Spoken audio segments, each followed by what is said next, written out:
I am. Now, what do you say after that? What do you usually say after that? I said terrible things about myself before. Like, Yeah. I am unhealthy, I am fat, I am ugly. I said terrible things. And the thing is, I believed it. And since I believed it, I acted out on that identity that I spoke over myself. Now, I'm not saying those things anymore, so my body knows, and when I say these out, those are all lies. I am, and in fact, I asked the Lord myself, what am I? And I'm going to tell you in a minute. Actually, I kind of want to talk about the fact that how powerful our words are. And I know you've heard me talk about this before, but the thing is, what we believe about ourselves, what we believe about God is the most important thing ever, ever, ever, in the evers of ever. And then what we believe God says about us and how he sees us is the second most important thing. So what I'm trying to say is it's time to start taking care of yourself in a whole new way. Using your words is huge, because as you speak these words over yourself, these positive words, you will start acting in such a way you'll be making better choices for yourself. You'll be making better choices for your family, healthier choices in every way, mentally, spiritually, physically, what you eat, what you watch on TV, the music you listen to. So I think about it this way, you have to, you put God first, but you have to put yourself first in this way. Now, granted, yes, we're here to serve people and to love on them and let God take care of us. But this is a way to be able to be so strong and confident in who you are in God, the trust in his word, the application and use of his word as a weapon, if you will, as a tool, as what it's meant to use is to bring the kingdom here on earth. So what do you think? I don't too often do the I am, but I'm going to change it, because one of the things I used to say a lot is it's just my luck, or and really what I'm saying is I have bad luck. And if you really want to translate it to an I am statement, it's I'm unlucky. Well, can we just be honest? Luck is not a thing in Scripture. It's not a biblical principle. It's a very worldly principle. It's honestly a very, I don't want to say Eastern kind of thinking or mysticism, but that plays into this thing, kind of but here's the thing. If I say that's just my luck, it's not that my words change, but my words dictate what I see, and words matter in the spiritual realm. What matters is, at least practically speaking, is what I see. So if I say it's just my luck, well, then I'm gonna see negative. That's absolutely what I'm gonna see. And can we just say, Jesus said, "In this world you will have trouble," but he said, "Have no fear, for I've overcome the world." So it does mean if we want to look for it, we're going to see negative. But the truth is, Jesus also said, "I came that you might have life and you might have it abundantly." And if my statement or my perspective is, "I live in abundance," this is my abundance, not right. This Instead is my of saying, this is my abundance. Well, and let's say there is a moment of lack. Are we going to sit there and say, I'm so terrible, I don't have what I need? Or are we going to say, no, Lord said, I live in abundance. I will lack nothing. What you focus on and the words that you say out loud are a really big deal.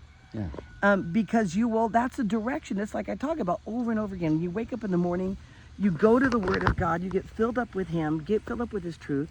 There is nothing that you will lack. You will be prepared for that day. You will be prepared to make those choices in a very different way. If you wake up, my life sucks.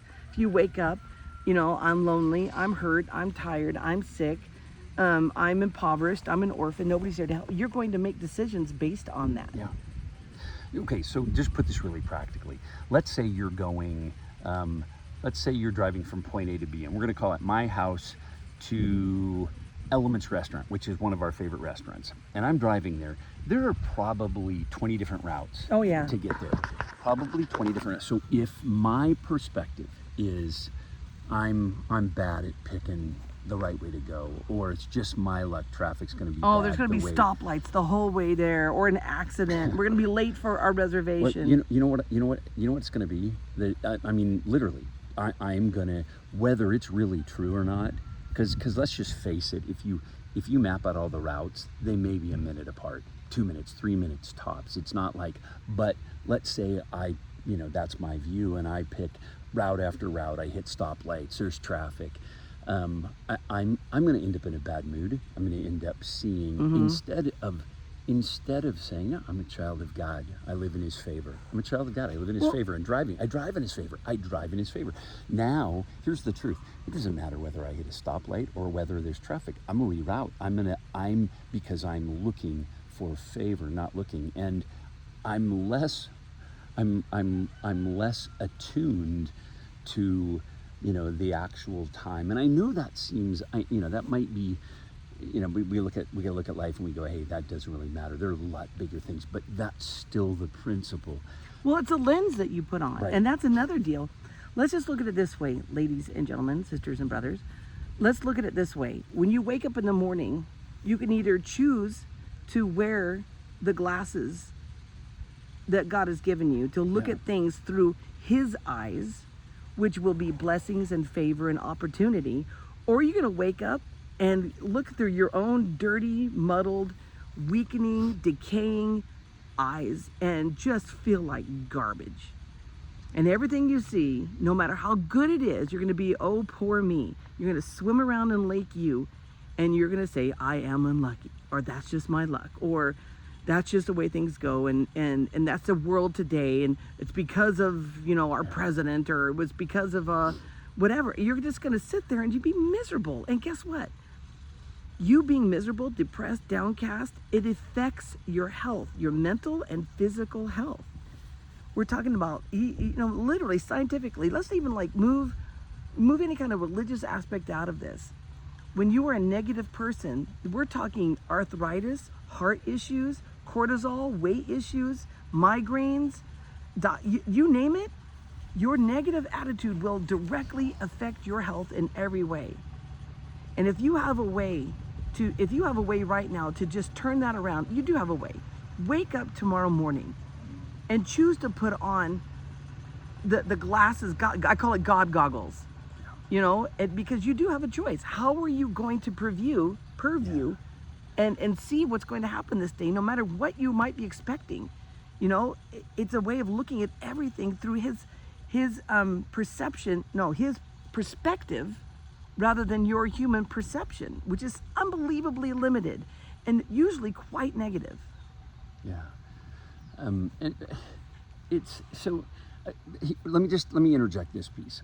This is not the power of positive thinking. This is not just thinking good things will happen, because there's no hope in that. You understand that. I mean, there's a lot of people out there teaching that you should just have the power of positive thinking, and if you think positively, it's going to happen. It does help. Well, I'm not going to say it helps or it doesn't help. I'm going to say, what are you putting your hope in? Because if you're putting in your hope in your ability to control and change your world, it's not going to happen. But you put your hope in Jesus. You put your hope in the goodness of God. Jesus said, in this world you have trouble, but I said it already, have no fear, I've overcome the world. He's already won. And the Apostle Paul tells us that God works all things together for the good of those who love him and are called according to his purpose. These are it is written things. If that's where my hope is, well then the perspective and the lens I put on allows me to see the goodness. I see the fact that I see down the road, a whole bunch of people stopped at that stop sign before I get to the right-hand turn to make a right-hand turn and bypass it all. As opposed to, oh, look at that, and my entire focus is on the stop traffic ahead of me, and I drive right by the right-hand turn, and now I'm stuck in traffic. And again, it's not, it's perspective. And that's what we want to get. God has given us, because to him, when we've chosen him, and we have a choice, and he's chose us first, don't get me wrong, but we have a choice to accept that invitation. He gives us now a new way to look at everything, look at ourselves, to look at him, to look at every possibility. Why? Because we're kind of a big deal to him.